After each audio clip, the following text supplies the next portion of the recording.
Are you guys okay with Islam being only in books and manners when it should be in all aspects of our lives? Are you okay with Islam only being in the masjid, and then when you leave it, that's it, when it should be in all aspects of our life? I'll tell you who is not okay with this. Assalamu alaikum wa rahmatullahi wa barakatuh.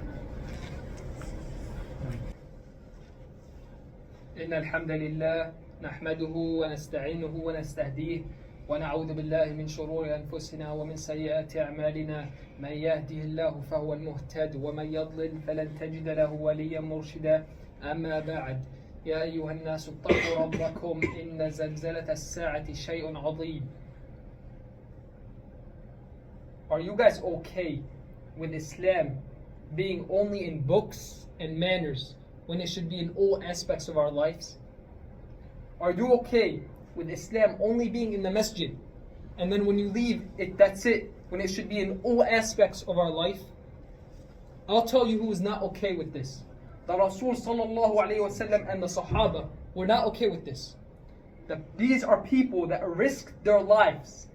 They risked their lives so Islam would not only be in books and manners. These are people that risked their lives so Islam would be in all aspects of our life. The Sahaba, they left their homes, they left their money, they left their family, they left everything they had so they can hajr to Al-Madinah. And what is the point of hijrah, you might ask? What is the point of hijrah? The point of hijrah is to implement Islam on the land. Islam before hijrah was never implemented on the land. Islam never had a say on the land before hijrah. After hijrah, Islam had a say on the land. The Rasul sallallahu alaihi wasallam and the Sahaba hajr from Mecca to Medina because they want Islam to rule the land. That's the point of hijrah. For the sake of establishing the Khilafah, the Rasul and Abu Bakr and all the Sahaba, they risked their lives in the hijrah. And we know the story when the Rasul sallallahu alaihi wasallam and Abu Bakr went to hajr, and the leaders of Quraysh, they put 100 camels and whoever could find the Rasul sallallahu alaihi wasallam.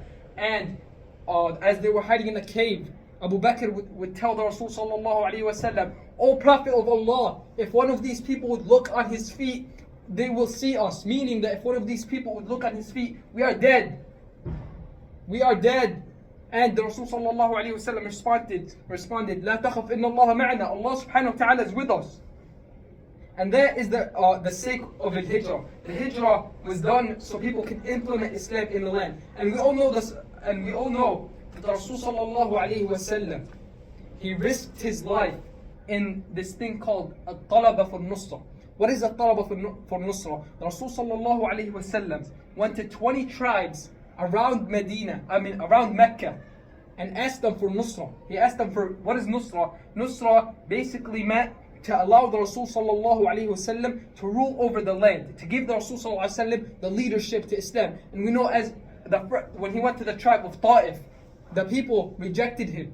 And not only did they reject him, but on his way out, they had people and they gathered everybody in the tribe to throw rocks at the Rasul sallallahu alaihi wasallam. And the Rasul sallallahu alaihi wasallam's legs were bleeding as he left Ta'if. And the Rasul sallallahu alaihi wasallam, we know with everything he went through, he described it himself that the worst thing he ever went through is his experience in Ta'if.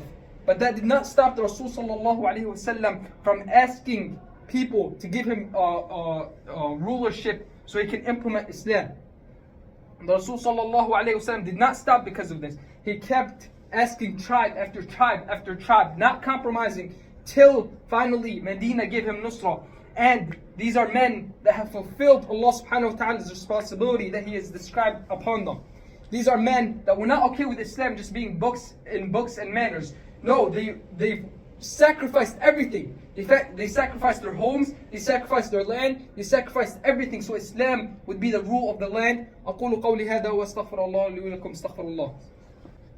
إن الحمد لله نحمده ونستعينه ونستهديه ونعوذ بالله من شرور أنفسنا ومن سيئات أعمالنا من يهده الله فهو المهتد ومن يضلل فلن تجد له وليا مرشدا. اللهم صل وبارك على سيدنا محمد وعلى آله وسلم تسليما. Let me remind you of a day let me remind you of a day where it will only be you and Allah subhanahu wa ta'ala. And on that day, Allah subhanahu wa ta'ala will ask you a few questions. And I want you to think in your mind, what answers will you have to these questions? Allah subhanahu wa ta'ala on that day will ask you, what did you do about the children that were starving in Yemen? Did you do anything to help them?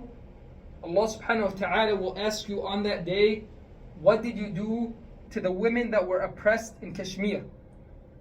Did you do anything for them?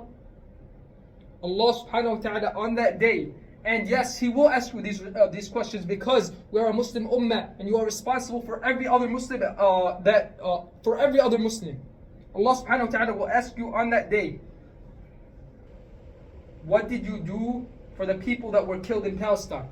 Did you do anything for them?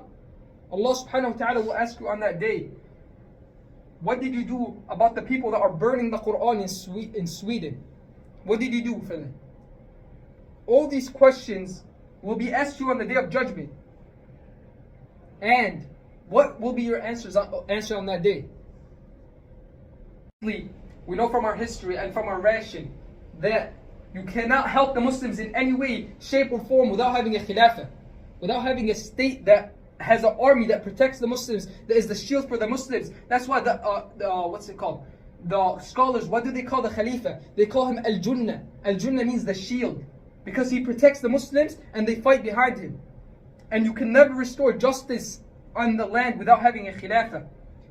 And you can never restore the dignity that the Muslims had without having a Khilafah. أقول قولي هذا واستغفر الله لي ولكم. اللهم انصر الإسلام والمسلمين وأضل الشرك والمشركين. اللهم لا تجعل الدنيا أكبر همنا ولا مبلغ علمنا ولا للنار مصيرنا. اللهم يا رب انصر المسلمين في كشمير. اللهم انصر المسلمين في اليمن.